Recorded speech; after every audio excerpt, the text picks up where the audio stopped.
This marketing and call is being recorded. B2K. Uh, I just started experiencing it last year, and it's I was actually in a state where I wasn't really leaving the house, and in a kind of a bad way when I found Jameel online on YouTube, and we just started talking and really hit it off, and really I just feel like talking to him made all the difference in the world to me. Yeah. And I feel like that's really what we wanted to do with talking with each other, is to reverse that type of mentality where you feel like you're all by yourself, that you're going crazy, that this isn't, it's just it's such an isolating experience where you don't have people in your life that you can really talk to about it. So that's what this is. I felt like it was just, yeah.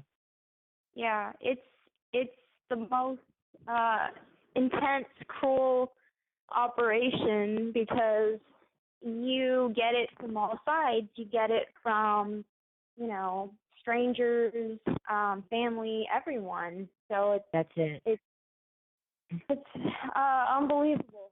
It's unbelievable, And that initial, I like the way Jameel breaks it down into these kind of stages, because that's really, I have a little bit of a psychology background, and that is something that they do in psychology as well, is people tend to process things in stages, and it's kind of a human nature thing. So right. I guess we just wanted to reach out to people, find out what's been going on with people, what's your story, and what stage are you at? Talk about what's going on. Yeah. Well, my story began in 2013 in San Antonio, Texas. Uh-huh. And, when I initially moved there, I had no... Your phone's breaking up a little bit. Okay, can you hear me now? Yeah. Okay. I had no idea, the intense psychological operations that were going against me at the time. I didn't know there was an FBI building, a secret headquarters there. I didn't know that, my food and my water was being drugged. I didn't know, anything that was going on at the time. Wait, you cut out again. Okay, can you hear me? No, still kind of cut out. Yeah, that's always happening when I'm like trying to do something important. That's really Is strange. that right? Interesting. Yeah. But they've and I'm actually wondering how long, this has been going on in terms of the technology, the variations of technology, because obviously they've been doing this for a lot longer than just after Obama came into administration, So, but they were doing it way before you were born. Right. Yeah. I think we try to look for markers in society where, this happened, so that must mean that this. And I think that we, nobody really knows exactly where this technology first started and who's using it and how, but we know it's been around a whole lot longer than what has been told. Since at least Vietnam. Even maybe since World War II. We don't really know. Yeah, I mean, the MK Ultra program started in '53, and a lot of psychotronic weapons by the Soviets were being tested in Vietnam on American troops, and American troops were testing psychotronic warfare on the Vietnamese and the Soviets, and over in Cambodia and Laos, and so it's been around for a long time. It's not nothing new. And that's just what we have been, exposed to in terms of, there are countless situations of files being destroyed and, all kinds of, cover-ups. So that's just what we know. But this could go a whole lot deeper than that. So, Yep. you know, that's my opinion, but yeah. But yeah, I've been silent my entire life. But it's just, Really? yeah, the intensity of it was I mean, my own parents Wait, I can't hear you again. This is important. Okay. Let me see what's going on here. Can you hear me now? Yes. Okay. Growing up, I had parents that were, you know, they were teachers, but they never really understood politics or anything like that. But I was always into, you know, research and investigating history. And you know, that's why my targeting began in 2013, is because just they wanted to silence me, and I wasn't I tried to move to Canada, and they, you know, they stopped that from happening. You know, so this has been going on a long time for me and millions of others. So essentially, I'm a prisoner in my own country, it feels like, you know. Yeah, it really does feel that way. I feel that way in my house sometimes. Like I don't know exactly, because I had to quit working. I don't know exactly where to go from here. Yeah. It's we're stuck in a very strange limbo, you know, and I have been receiving a lot of deja vu, a lot of cool. Yeah, where events will repeat themselves, and just I never used to have that happen to me. So yeah, there are many elements involved in this. Yeah, we talk about that a lot, that it's not just the technology, it's not just government agencies that are involved. There's a spiritual aspect. People who seem to be targeted seem to have a common theme that runs with them of being highly intelligent, being inquisitive minds, people who don't accept the status quo. Everybody talks about doing some type of research. It's amazing. When you said that word, I was like, whoop, there we go. Everybody talks about digging deeper to find the truth, like being able to look at a situation and saying, something doesn't seem right about that. Let me take a look at this. And then they find things, and they find out more, and they find out more, and they could even experience the type of a spiritual awakening, they call it, where you even called clairsentience, where you somehow just know things. You could look at a photograph of something and just know the information that's behind it, what's really going on. Where does that come from? It's like it's like we're awakening to our true gifts as human beings that we were supposed to have, that we were lied to, that, you know, they show up as sci-fi movies and things like that. And that's actually how we're supposed to be. Like, we're supposed to have all these special powers. And I think that people who start waking up to those a lot of times get targeted. And then it becomes a nightmare. You can't access your gift. No, you can't. Absolutely not. It's the worst feeling. It's the worst feeling. It's like knowing that's there, knowing that you're supposed to have these abilities and not being able to access them because something's like blocking you. Oh yeah. In your everyday life, in your dream state, when you've got family around you that aren't acting right anymore, when you've got, you know, people in the street, just that type of creating a stressful environment where you're in flight or fight mode. When you're in survival mode, it's very difficult to access a spiritual life when you're in survival mode. Well, it's just torture, you know. It is well planned. It's well planned 24-hour torture, and you know, they either want people to go insane, kill others, or, you know, survive. So we don't have a choice. We have to survive, you know. Yeah, it's tough sometimes. I have my good days and my bad days. I don't know. I mean, this has just been going on for a year for me, and I'm sitting here going, how do you how do you guys, this has been going on a lot longer than that, and you still just keep going, like, sometimes I, like I said, I have my good days and bad days. Yeah.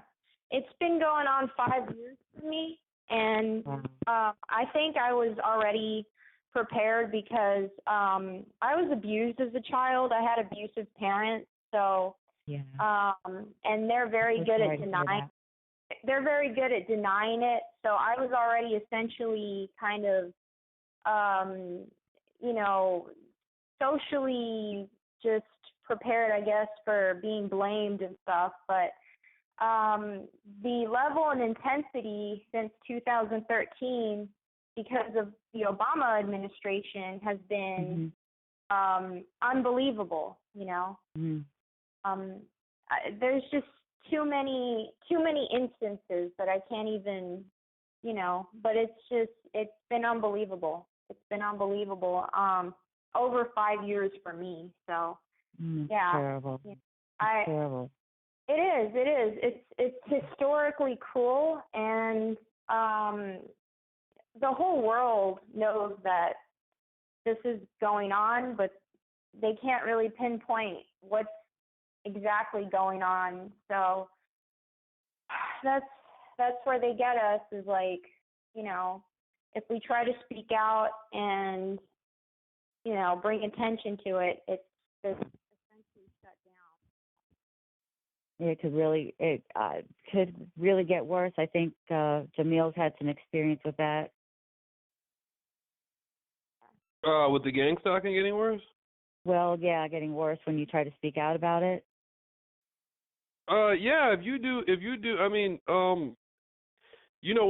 that's why I broke it down from the confusion, distraction, sensitization stage, because when the gang stalking first begins, they're essentially hoping that you will not be able to recognize any pattern in it. It will be, they want it to appear elusive. They want it to appear terrifying. They do not want you to be able to break it down into practical terms and recognize it as a program. They want this to be some sort of strange phenomenon out of a sci-fi movie, so you have no ability to explain at all what's happening to you to anybody. And they're hoping, they got their fingers crossed, that you're going to go kill yourself, or you might get a gun and go on a shooting spree, or you might just go insane and end up in a psychiatric ward for the rest of your life, or you end up on, you start going and getting drugs and getting high and, hanging out with the wrong people, and you just give up on life. That's what that's what their fingers are crossed on. But after analyzing it and recognizing it for what it is, and with some education and some resource, you can actually break it down and see the compartmentalization, see the different factors and aspects in it. And, I've spoken to about 80 different people now on the subject, and I began doing courses in June 2016 after 1 year of being gang stalked, starting in the summer of 2015. But yeah, when you start getting active and breaking out of the isolation and breaking out of the fear, now here comes the big guns. They're saying that's when I started getting that's when I started getting covertly drugged. They're saying, "Oh, you're meant, we were hoping you were going to permanently be in fear and isolation, and we were hoping this was going to damage you more than what it did. And now you're not going to stay here in this scary place with us. You're not going to be here in this scary place with us anymore. You want to be free and you want to be happy, and you're going to leave?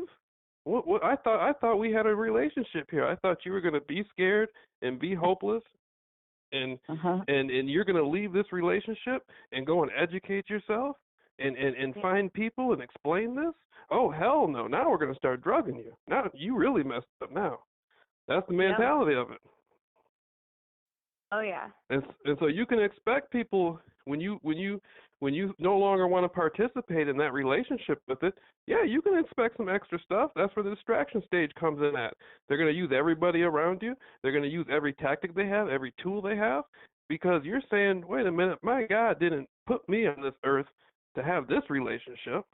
I'm not doing that. I want something else for my life. And they're saying, oh, don't leave. It's like a boyfriend-girlfriend thing.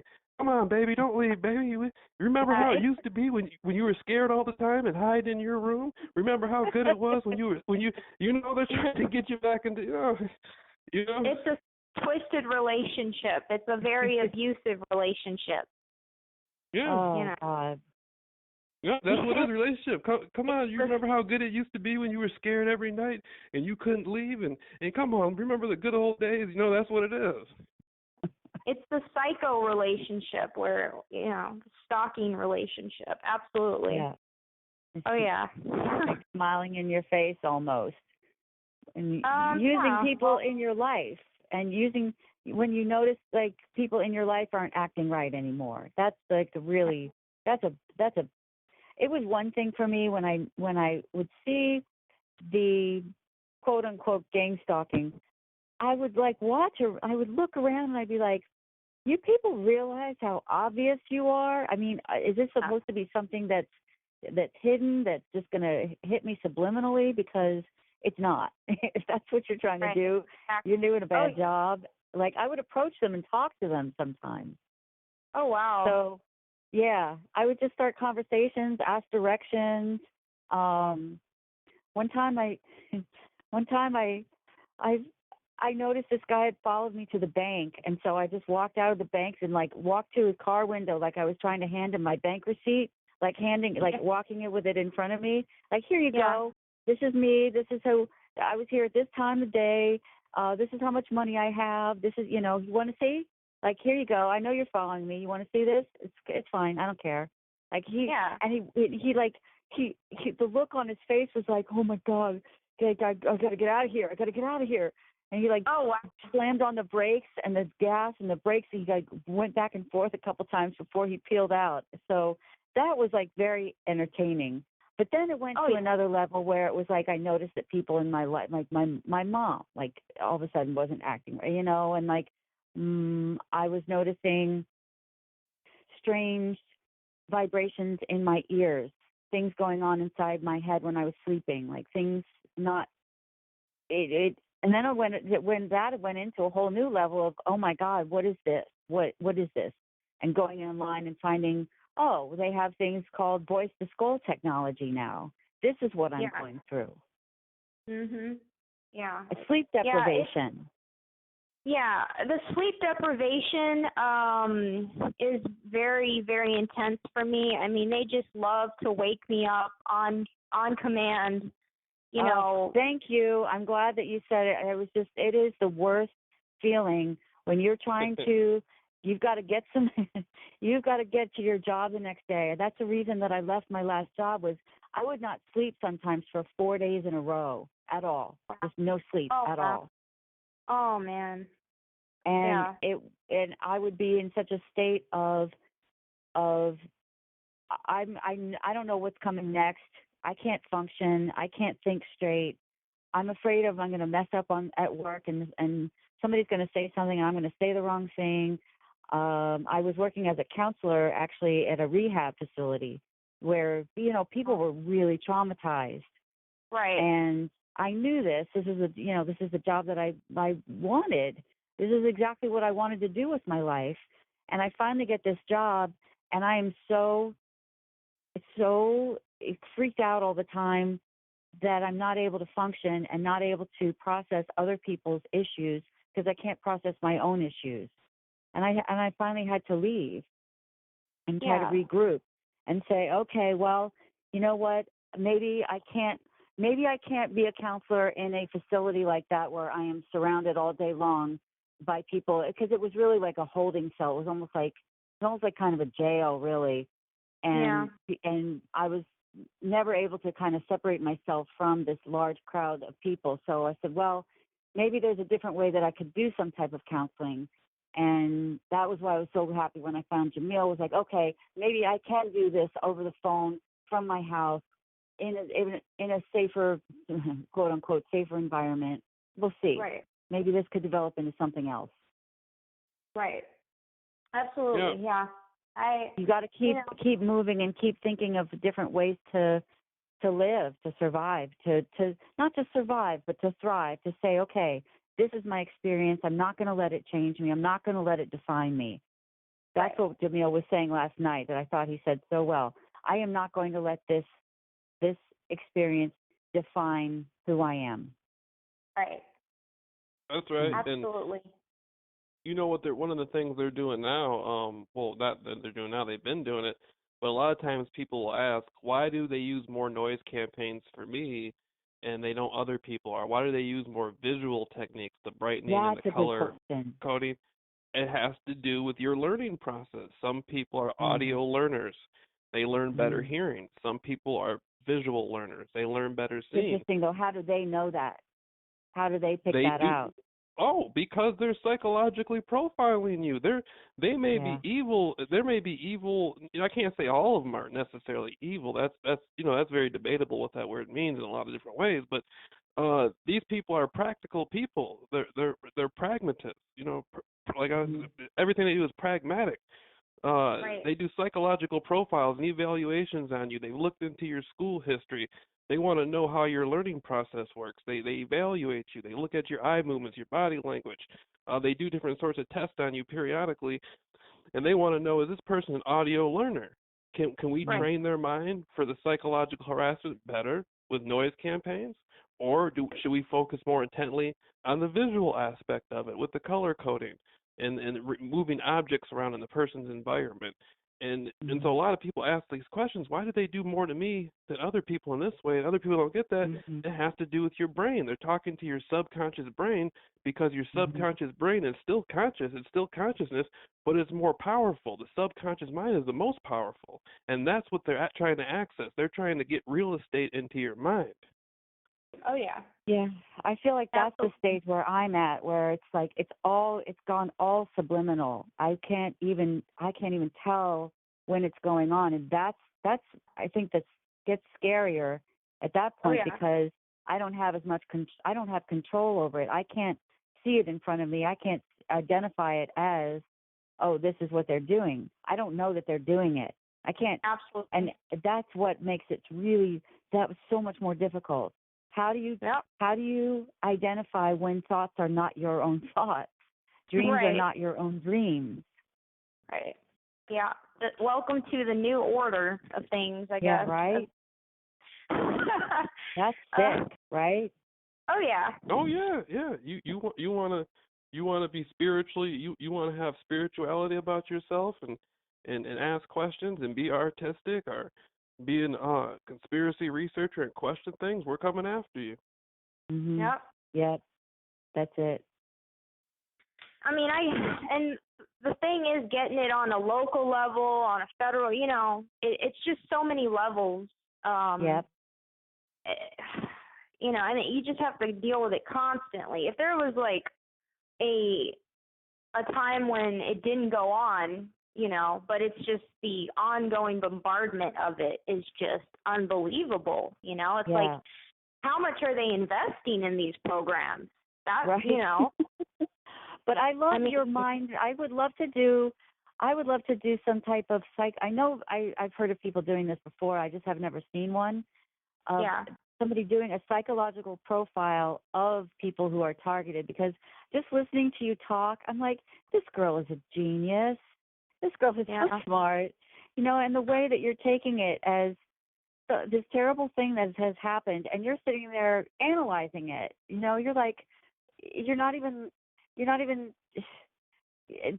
I know that there's got to be times when we are in tears, we're upset, we're shaking, we're scared to death. But it's like you're sitting here and you're just, let's analyze this.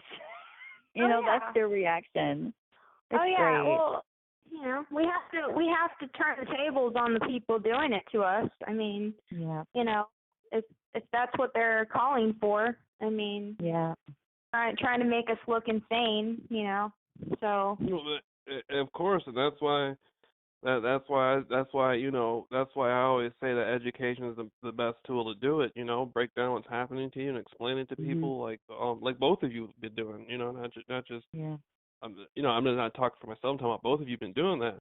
But instead of going out and getting involved in some drugs or harming somebody or harming Yeah. yourself, say, okay, well, I'm gonna go get the books.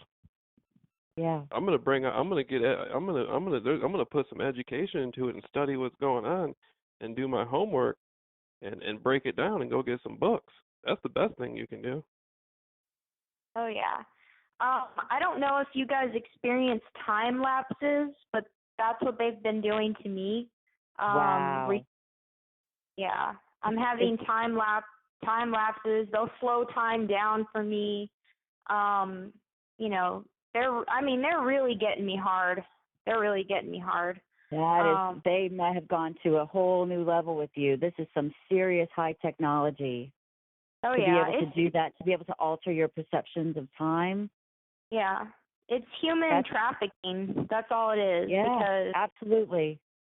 You know, using people like lab rats, who knows how, who even knows exactly how they're using us. They're using our energy in some type of way. Oh yeah. I always say they're space age pimping. Oh yeah. Oh yeah. I think so. Space age pimping. That's what they're doing. I call it the Nazi space program because I love it. Look how people tie this stuff together. People who are targeted, they tie it together. You use the word Nazi. They are behind this. They went underground after World War II, and they're everywhere now. They're in all types of positions of power. People you don't even know are part of part of the Nazi program. And the fact that you hear people use the same terminology, the same words, it's like we know somehow. We know. Yeah. We somehow know. Oh yeah. Yeah. I would like to know what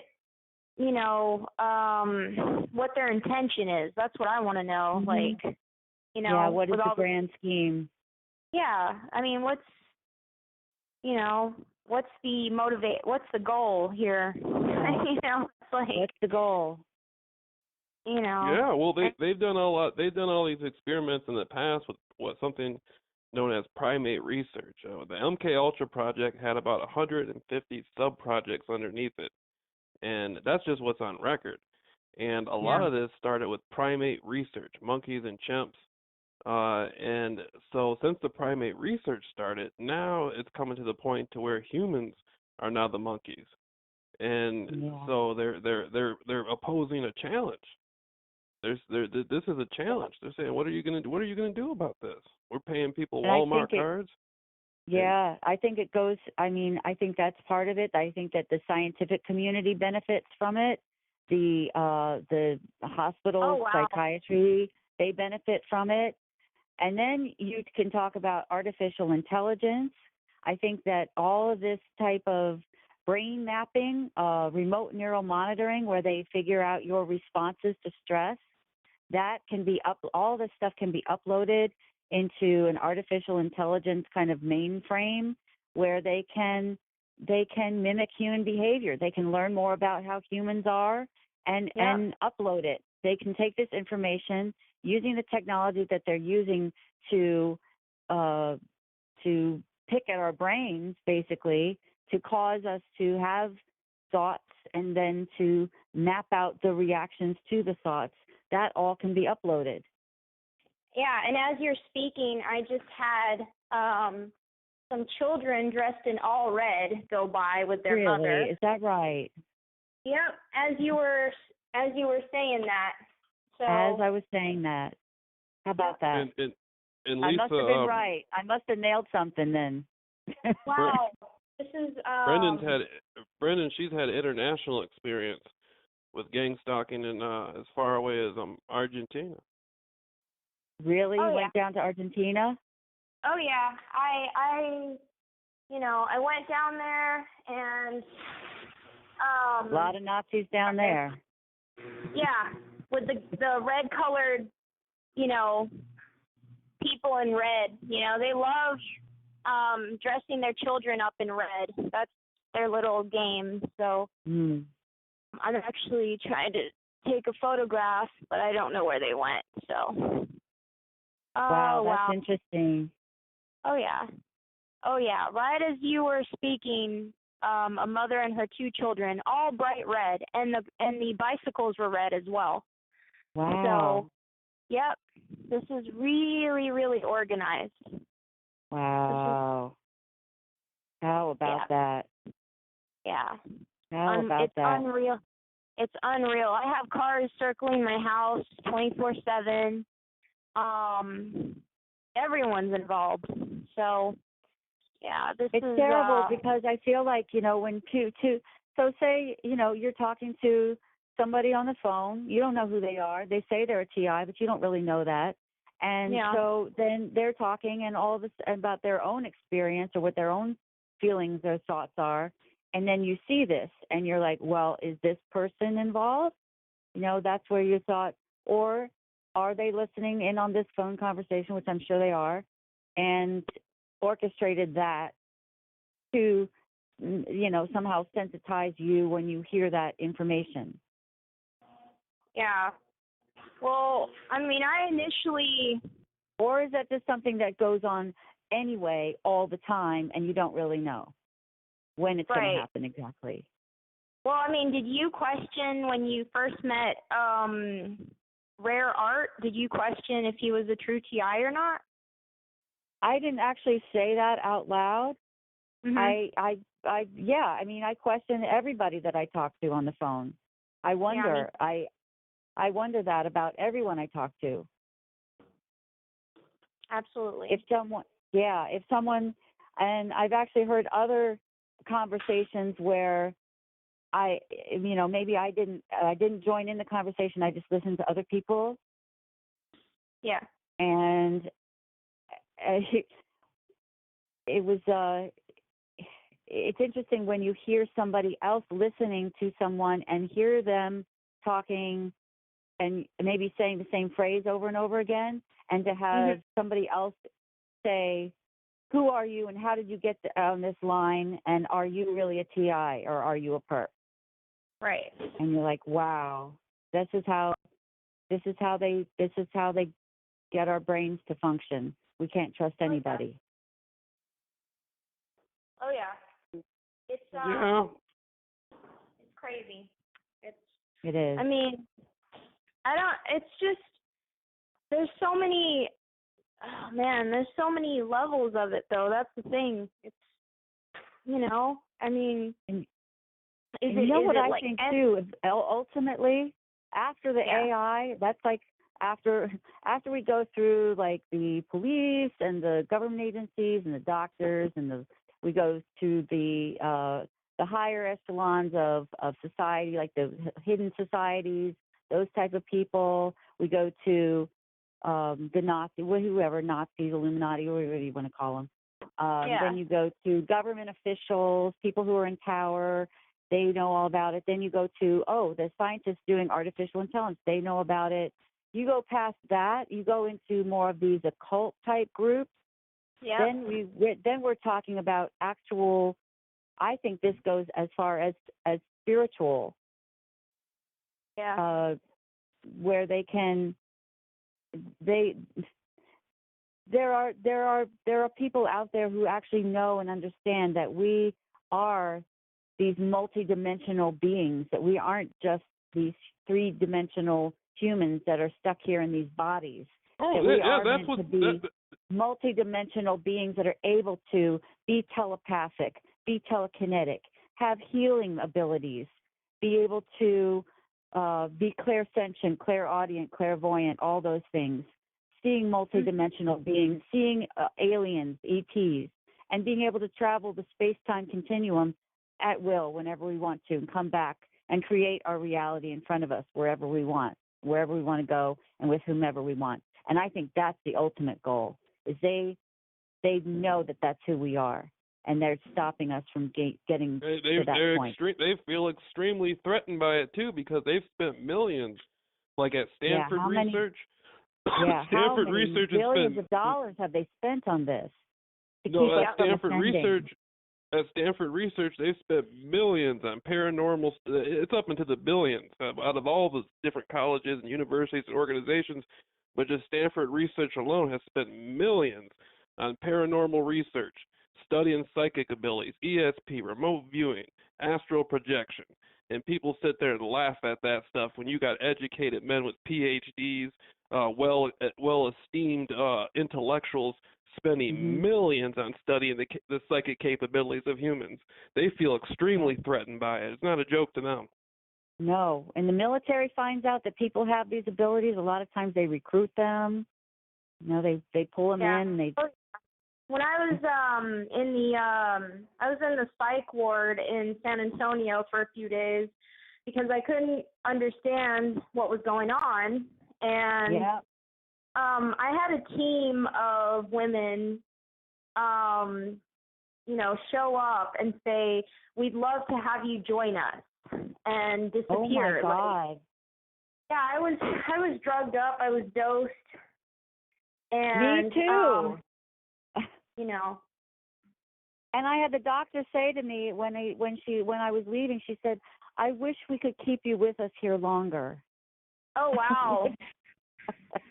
Like they were doing experiments on me when I was in there, and I didn't know exactly what was going on, but it was like they would start something, and then all of a sudden, all this group would show up.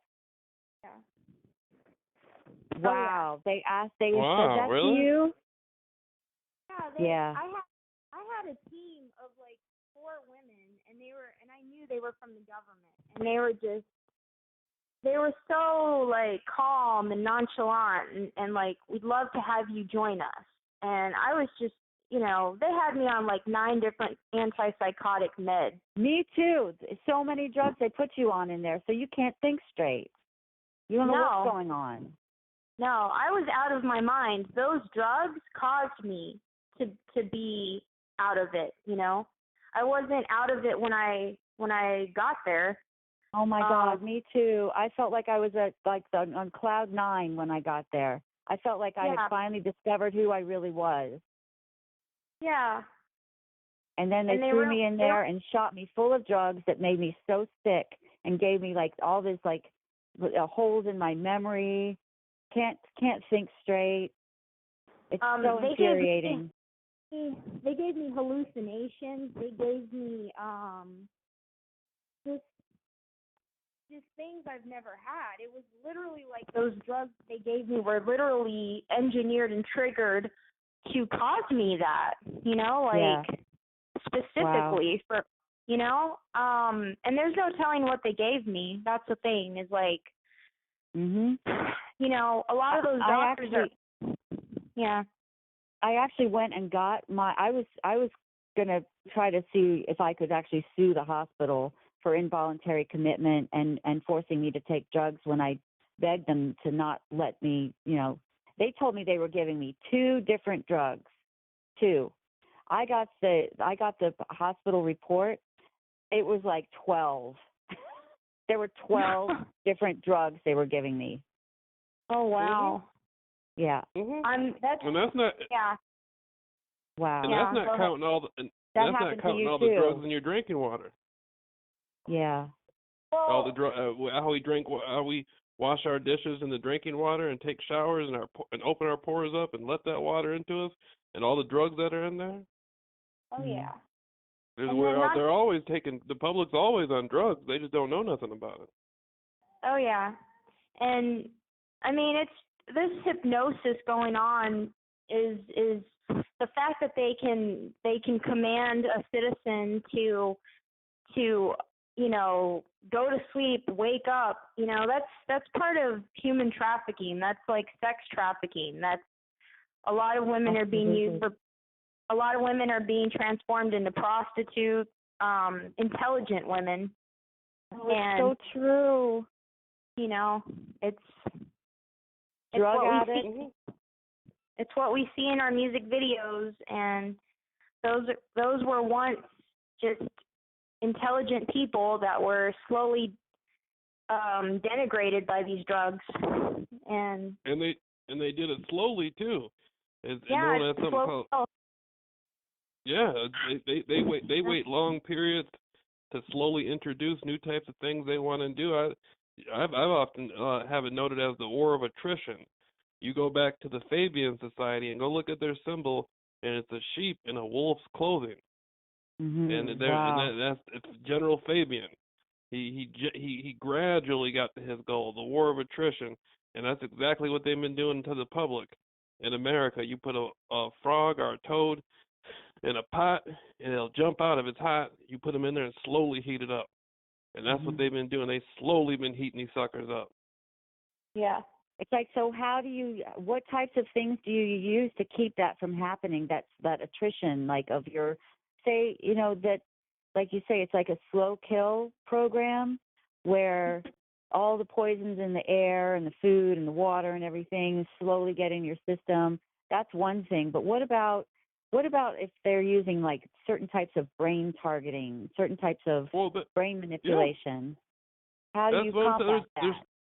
They're slowly colonizing. Yeah. Go ahead, Brenda. Are you gonna answer that? No. Oh, I thought she was talking to you. No. I'm talking to you.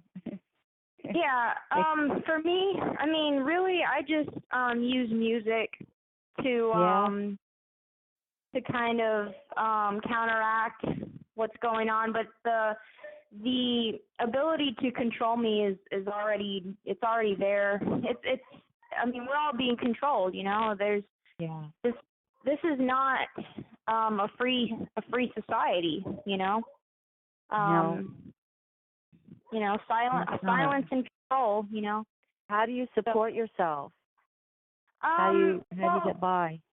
Yeah. So I used to write a lot. I used to have blogs.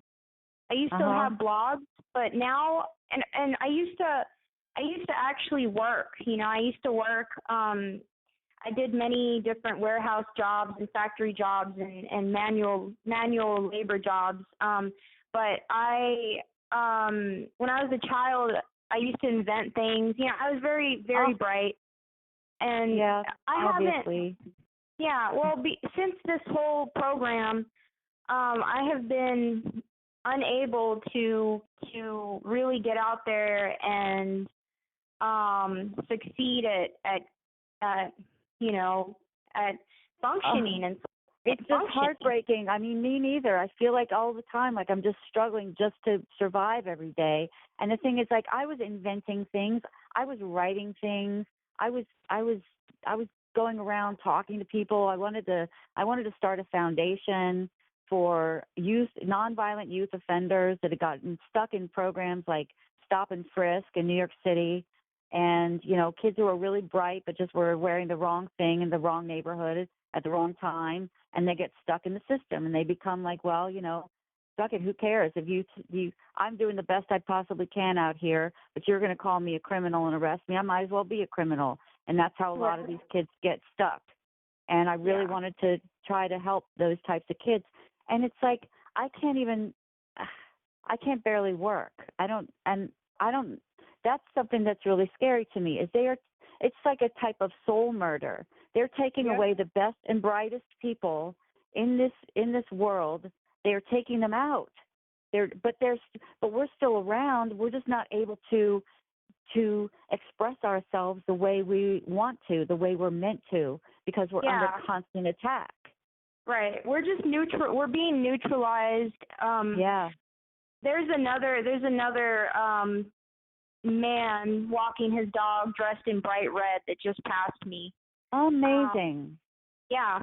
They're making it obvious too. He's walking real slow right next to my house. Wow. Mhm. Yeah. So what are the odds of that, right? Essentially what it is just Nazi communism. It's all mixed into one. And this is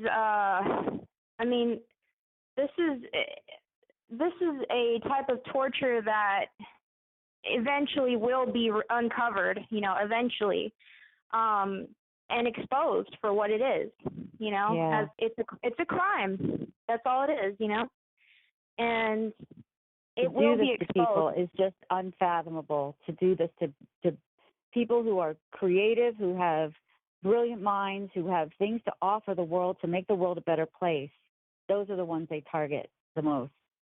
Oh yeah. Of course. Of course. And that's cruel in nature to do that. It's beyond cruel.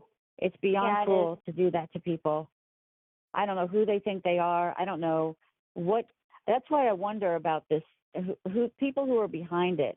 Do they not have souls? Yeah. The ones, do they not have souls? Have they lost their souls somehow? Do they not have them? Have they sold them somehow? Do they really honestly think that this isn't going to come back? I mean, as far as the humans who are involved in it, I don't know about whatever spiritual entities, whatever. What do they think is going to happen to them when they're judged for this? Yeah. Here's the thing. They can penetrate us using technology, but they cannot rob our souls. They cannot, because our souls do not belong to them. You know, our souls belong to the Most High God. I don't know if you're a believer. Absolutely.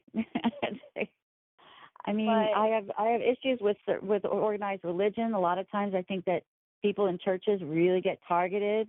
You can get it's easy to get a whole group of Christians to gang stalk somebody. Somehow they manage that very well. But I mean, I absolutely do believe in God. I do believe in higher power. I believe in Jesus Christ came here to teach us about how to fight all of this. Oh yeah, He taught us my faith is very important. Yeah, absolutely. Me too. I think that that's another common theme with targeted individuals is they have faith in the higher power, however that may look to them. Yeah, absolutely. Yeah. Well. Have you seen what's been going? Last time I went to a church, I'll never forget it. And I'm not even religious, spiritual, but not religious. Last time I went to a church, they were having a punk rock show there. The people had their faces all painted up, and I didn't see and it's not that there's nothing wrong with having music in church. I'm not saying that, but none of it looked religious. It was a punk rock band. Their faces were all painted up, and they looked like they were having just a hard, rough concert in the middle of the church. And I'm looking around. There was no Bible out. Nobody was there present to speak about God or nothing like that. And then they said, well, if you want to stick around for the rock show, after we do the rock show, we're gonna watch some movies. And no one said anything about a Bible or any passages.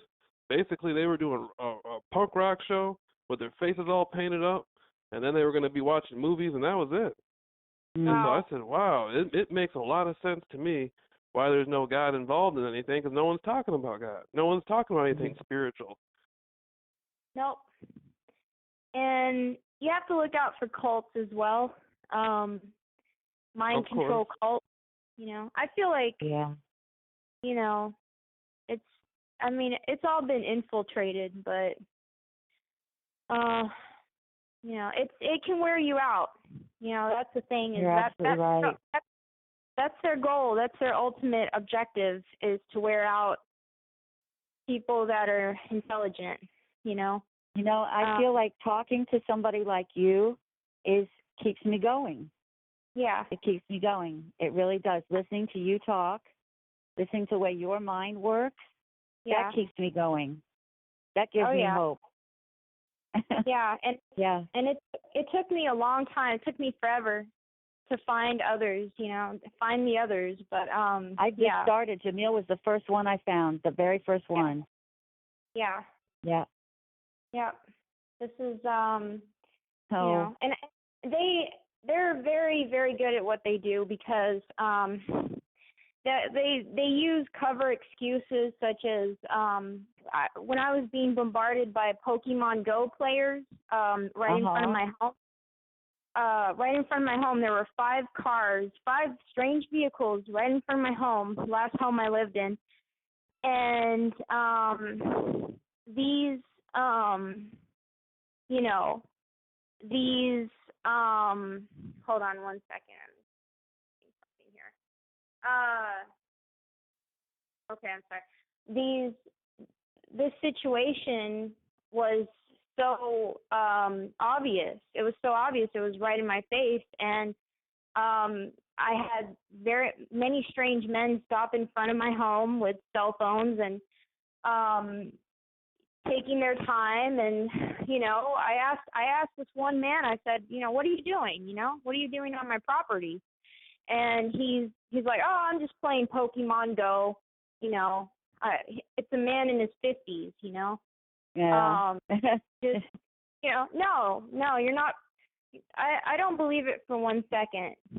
I really don't. Like, I mean, yeah, it's all about patterns. That game's you know? a great cover. That game is a great cover for people. Oh, yeah. You know, like, why are you in those bushes? Why well, you know, but why are here's the you thing. here or there?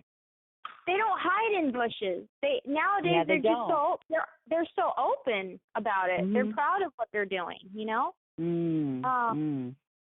Whether they're conscious of it or not, they're ruining us, and they're playing it like a video game, and it's not a video game. It's real life.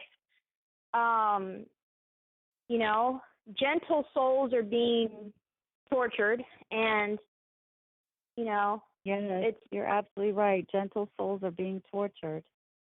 And this man is he was just standing in front of my home with his phone. And here's how I know that he's lying to me, because I feel every time they're around me, these agents, I always feel shocks in my body.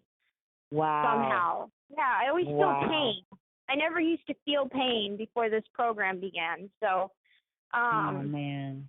No, I trust what I'm feeling, and if I'm constantly in pain from these random cell phone shocks, and I got it really bad at the airport in Denver, Colorado.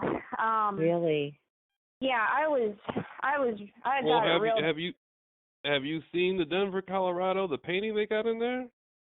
Yeah. That's some creepy shit right there. Yeah, I what the hell? Yeah. It's like about not hiding in plain sight. Yeah. What happened to you in the airport, though?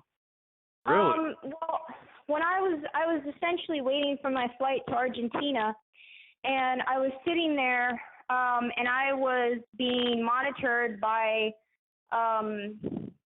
in my opinion, hundreds of agents throughout the airport, because I felt the shocks on my body. The whole time I felt like the trauma in my brain. I felt so much like I felt this intense horrible pain, sharp pain in my skull.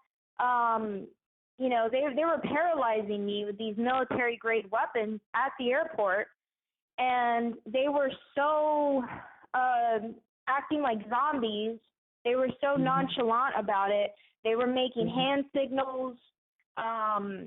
You know, it was essentially the whole airport. You know, there was I couldn't walk into a shop. You know, I walked into I walked all over. I was doing some shopping, and they were always informed that I was going to be there. You know, there was nowhere for me to hide in that airport. You know. Oh man.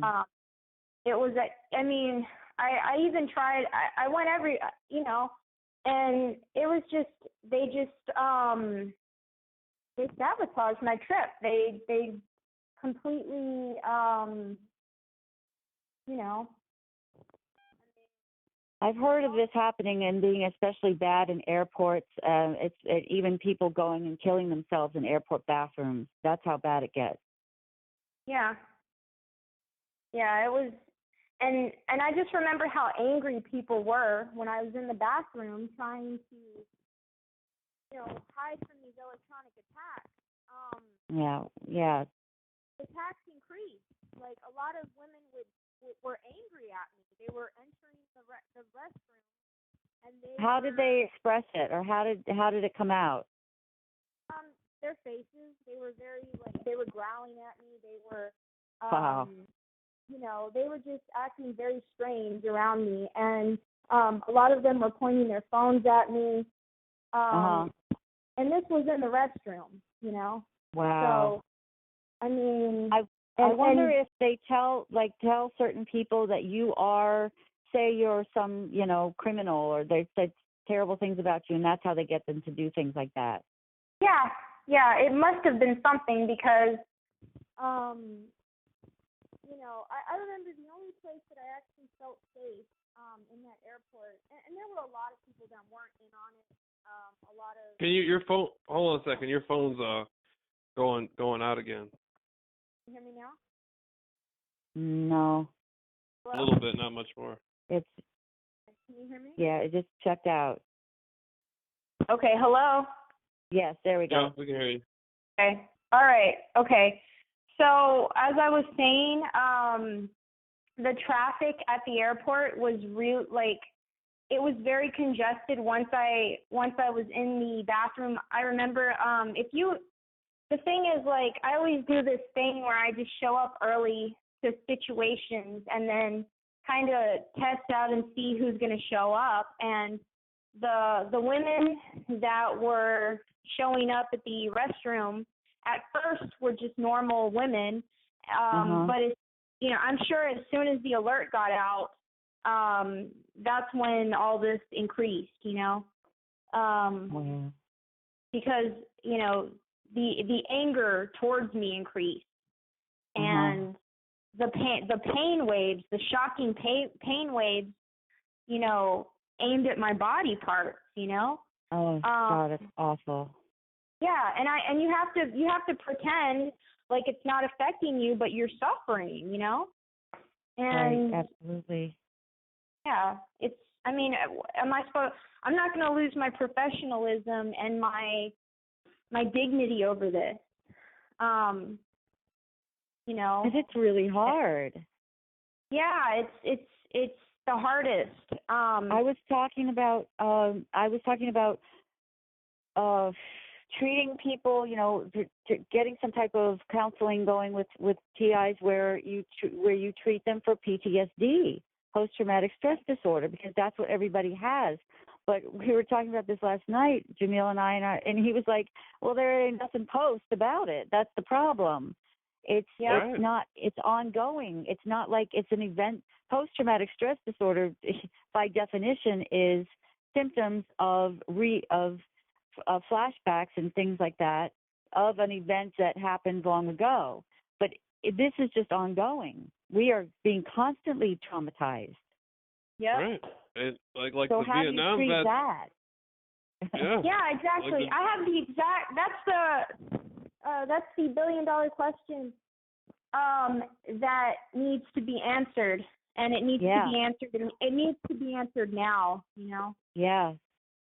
I mean, I've seen some interesting videos of guys talking about massaging different parts of your body, or like the fascia, the connective tissue in your ribs, getting your knuckles in there because of the way that it affects your body. Doing different exercises that stimulate the vagus nerve. The vagus nerve is the main nerve that is involved in the fight or flight response in it's called the HPA axis of when your brain, your hypothalamus, your pituitary, and your adrenals. They are all in a biofeedback loop when you get into that fight or flight mode. And this is all biological stuff. So if you can maybe combat it that way, if you can realize, okay, I am now being triggered, I am now under attack, and I'm going to use my mind to override it by doing different things with my body. Maybe, perhaps that's something that could be worked on. Exactly. I'm not really sure. Okay. I think that's maybe a good way to start. That's maybe a good way to go. Yeah, thank you for that. That's going to work, absolutely. Yeah. When you look up, there's a guy, his name is Hochstetter, I think, Richard Hochstetter. He talks about that. There's another guy, his name is Scott Snitzer. He talks about all kinds of different nutrients and stuff, but that stuff gets really expensive. Yeah. And yeah, I've tried that, but they always counteract me. They always Wow, really? Oh yeah. They know what they're doing. They're doing it on purpose. But yeah, we have to stay positive, and we have to continue to ignore them. And that's what they hate. They hate when we ignore them. They love attention, Interesting. That's a good point right there. That's a really good point. essentially they're children. They might be adults, but they're children because we're acting like the more mature people. So, you know. We are the more mature people. Down. We would never go and attack people like this. We would never do this to someone. Absolutely not. Isn't that crazy? It's supposed to be it's supposed to be the completely opposite way around. And it's supposed to be we're the ones getting taught and learning lessons and getting the wisdom, but when it comes to some things, it might be the other way around. Yep. There's a noise campaign going on right now as I speak. Wow. Of course. Yeah, there's an enormous group of people right outside of my home right now. Wow. Of course. Yep. Can you get a flashlight and start flicking it on and off, shine it out your window like you're doing Morse code or something? Yeah, these people are funny. They're so pathetic. That's all it is. They're so pathetic. They have nothing better to do than to harass. Those ones really are pathetic. The ones who are behind it, okay, maybe they make me a little nervous because I don't know what they're going to be able to come up with next. But you realize that if these people are under their control too. The ones that are clowning around in the streets like this, making noise, banging on stuff, coming, standing outside your door at the same time every day. There was a guy that used to come and stand outside my door drunk at the same time every single day. And at first I was like, wow, that sucks. I used to have a drinking problem, and I haven't had a drink in 12 years. So it's kind of like they sensitized, they picked on that particular aspect. It's going to make me uncomfortable being around somebody who's drunk like that. Mhm. And they send the worst, Yeah. They do. So they really do. So it was but that stuff those people are being used the same way they think they're using us. Yeah. Oh yeah, absolutely. It could be turned around on them any minute. They are nothing but puppets. This could be just turned around on them so quickly. They're idiots. Yeah. And it already will. It already will. As they're laughing at us, the tables are already turning. I mean, I just know that it's only a matter of time before it's them. It's their turn. Absolutely. Oh yeah. Yeah. I totally believe that.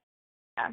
Let's keep letting them smile, because they won't be smiling when it happens to them, and it will happen to them. Yeah. Absolutely. I totally agree. Absolutely. There's no doubt about that. I'm absolutely 100% convinced that it will happen to them, whether they like it or not. And and probably way worse. It'd probably be worse for them. Oh yeah. In some respects, it's got to be. Yeah, because they think that. Karma. Yeah, they think they're doing a service, or they think they're, they're like you said, they're just being used, and it's sad. It's sad. It's pathetic. It's a complete waste of time and energy and resources. And I mean, there's starving children that are skin and bones that have no food, that are starving, and they are spending billions to lie about people, and I mean, it's useless. It's worthless, There's something really wrong going on, because there were some children in Africa who were starving to death, and they were doing mathematics in the mud with a stick. And they said those children were in Africa who were starving, doing the mathematics in mud with sticks, were far more advanced than the children at the schools here with all these computers and all this stuff. So there's something really off the wall going on around here. Oh yeah, absolutely. Starving people with sticks in the jungle are excelling people in the American educational system. So Yeah, right. there's something going on. Something's not right here. Mm. You know, it's if I wrote a book, it would be called The Intimidation Factor. All of this is just intimidation. That's all it is. Yeah. You know, I mean, I'm supposed to be intimidated because a swarm of people are outside of my home. You know, is that supposed to intimidate me? I mean, you know, it's not working. You know, it's pathetic. It's pathetic. It is. You know, I mean, nothing is getting accomplished in this country. Absolutely nothing. Right. This is, oh man, this is so unconstitutional, so inhumane that it's insane. It's just, man, I don't know. I'm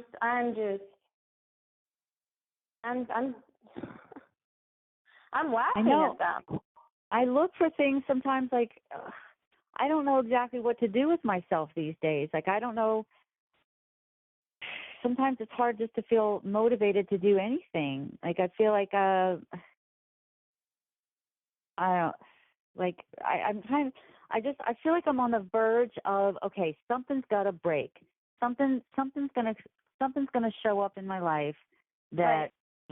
I'm gonna be able to do this. Like I'm gonna be able to make money. I don't know how I'm gonna have an income right now. I really don't want to live in my mother's basement anymore. You know, like I mean, at least it's somewhat safe, I think. I don't know for sure. Yeah. I know that I feel like a lot of times I'm getting transmissions that I should kill myself all the time. So it's like, well, even if I don't see hordes of people outside and cars are and people aren't making noise around the house, they're trying to kill me in this room right now. Like that's how this is working for me. Right. That's where it got to for me. They found, you know, my whatever, my weak spot, my self-esteem issues or, you know, my whatever. They got a hold of that. Yeah. So I'm sitting here like, how do I go about my day? How am I going to make money? How am I going to support myself? I got to come up with something. I don't really know what to do right now. Well, they want us stuck, you know. That's the whole process, you know.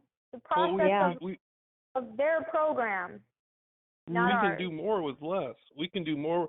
We don't need all this stuff. See, here I'm going to tell you something. Here in the States, people usually want more than what they need. Want the newest phone. I got to have a new car. I don't even want anything anymore. I want to be out there and be able to help people and just have, you know, a decent roof over my head kind of thing. And enough money to eat and be able to travel once in a while or something. You know, it's like kind of like I don't have like those types of materialistic I never really was that way very much, but I'm even less so now. Yeah.